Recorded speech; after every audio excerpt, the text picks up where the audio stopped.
There is an animal in the scientific record that was declared extinct. Populations counted, ranges mapped, the last confirmed sightings logged and dated.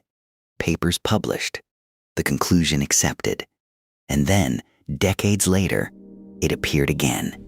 Not a new species that resembled it. Not a misidentification corrected after the fact. The same animal. Alive. In numbers that suggested it had never stopped being there. What the scientists had to explain wasn't a miracle. It was a methodology failure so complete it rewrote how extinction itself gets declared. For most of recorded natural history, absence was treated as evidence.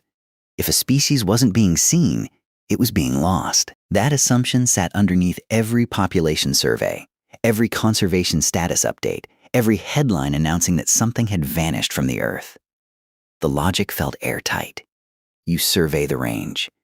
You find nothing. You conclude nothing is there. The animal didn't disappear. The surveys did. The Coelacanth was the first rupture in that logic. A fish presumed extinct for 65 million years, last documented in the fossil record alongside the dinosaurs, pulled from a trawling net off the coast of South Africa in 1938. The scientist who received it, Marjorie Courtenay-Latimer, noticed it immediately in the pile of ordinary catch. A 5-foot, steel blue fish with lobed, limb-like fins that matched nothing living. She had a sketch made and sent it to ichthyologist J.L.B. Smith, who reportedly took one look and said that if someone had told him the dinosaurs were still alive, he could not have been more astonished. The Coelacanth had not evolved in 65 million years.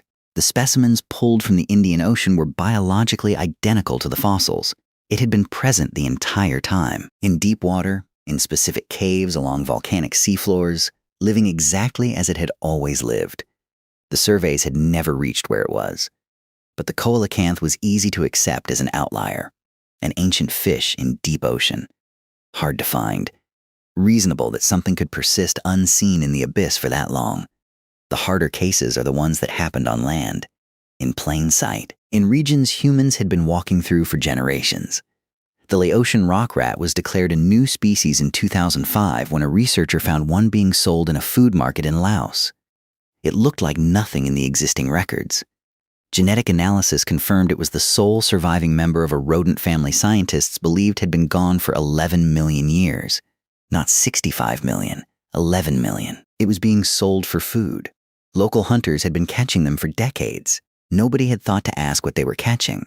The Wallace's giant bee, the world's largest known bee, was formally described in 1858 by Alfred Russel Wallace during his expedition through Indonesia. One specimen collected, then nothing. For 150 years, scientists debated whether the species had ever been more than that single individual. In 2019, an expedition to the North Moluccas Islands of Indonesia found a living female inside an active termite mound. Wingspan of 63 millimeters. Jaws long enough to carry resin. Sitting in a tree in a forest that had been accessible to researchers for a century and a half. What these cases share isn't luck. It's search image failure. The concept comes from sensory ecology.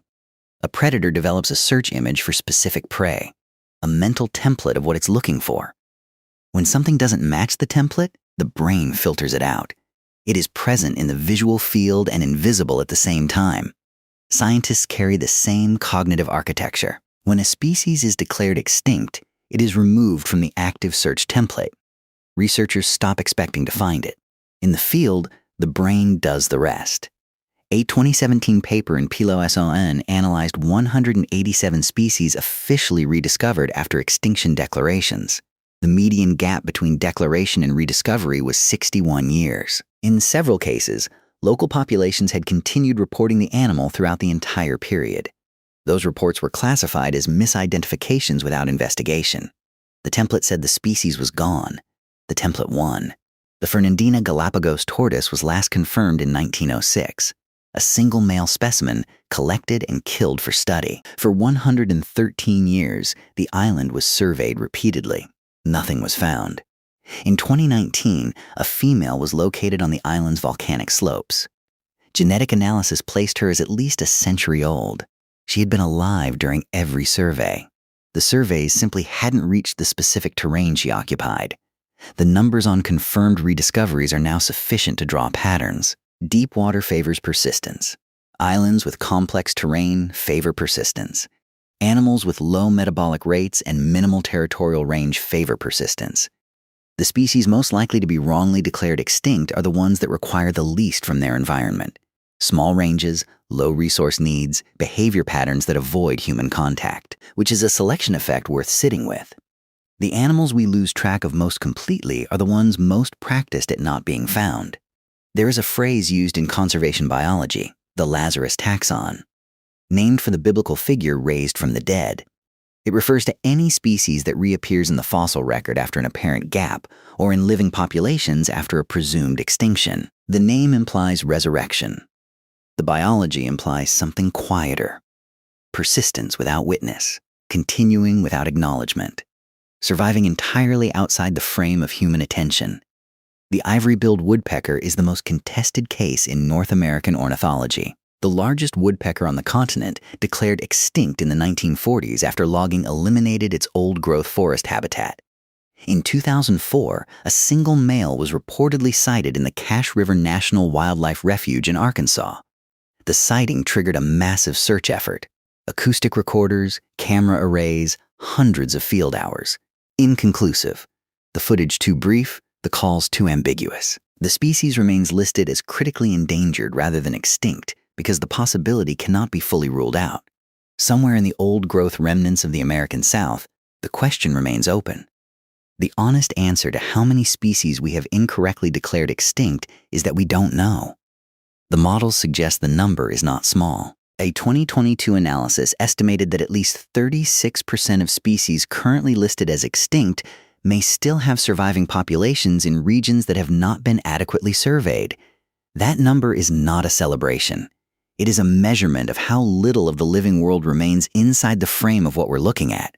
The animal that faked its extinction didn't fake anything. It was simply there, in the places we weren't looking, living on a scale we weren't tracking, waiting, without knowing it was waiting, for someone to finally look in the right direction.